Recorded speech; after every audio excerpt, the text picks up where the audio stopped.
This is video 1 on the Zambia boho bag. I'm going to go through the things that you need to cut, and you'll see my examples of what I have. So the first piece on your pattern is called the purse top band.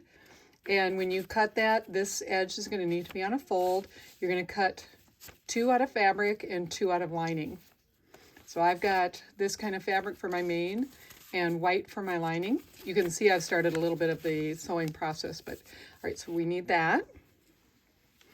Then you're also going to need some rectangles.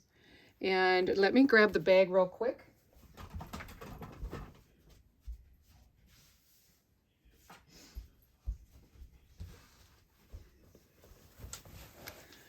This is the top band, okay? And you can see we do a fold just to make it simple when we're cutting. All right, see how when you unfold it, how it's going to go all the way across from side to side, and there's going to be a seam over here on each side.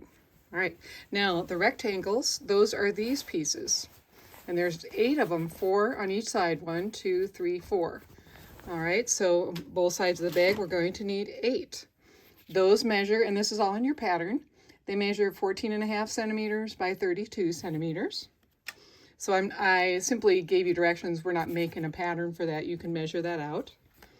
All right.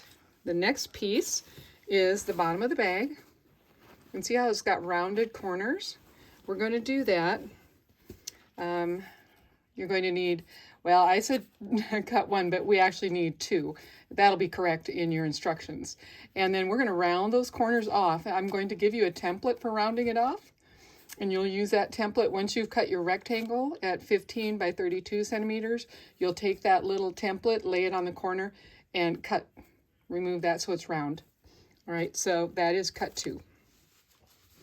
The other thing, obviously, we need is the purse handle. And that measures out to be 1 piece, cut at 13 centimeters wide by 100.5 centimeters long. If you find it easier just to do 102, that's fine. And then you'll need 1 more remaining piece, and that's going to be the inside lining of the bag. And that comes out to be 32 centimeters by 89 lining.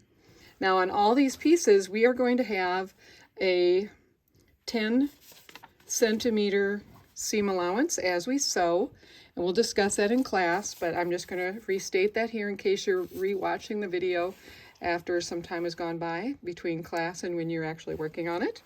All right, so I'm going to set these pieces aside, and then we'll go to the next video on our first step.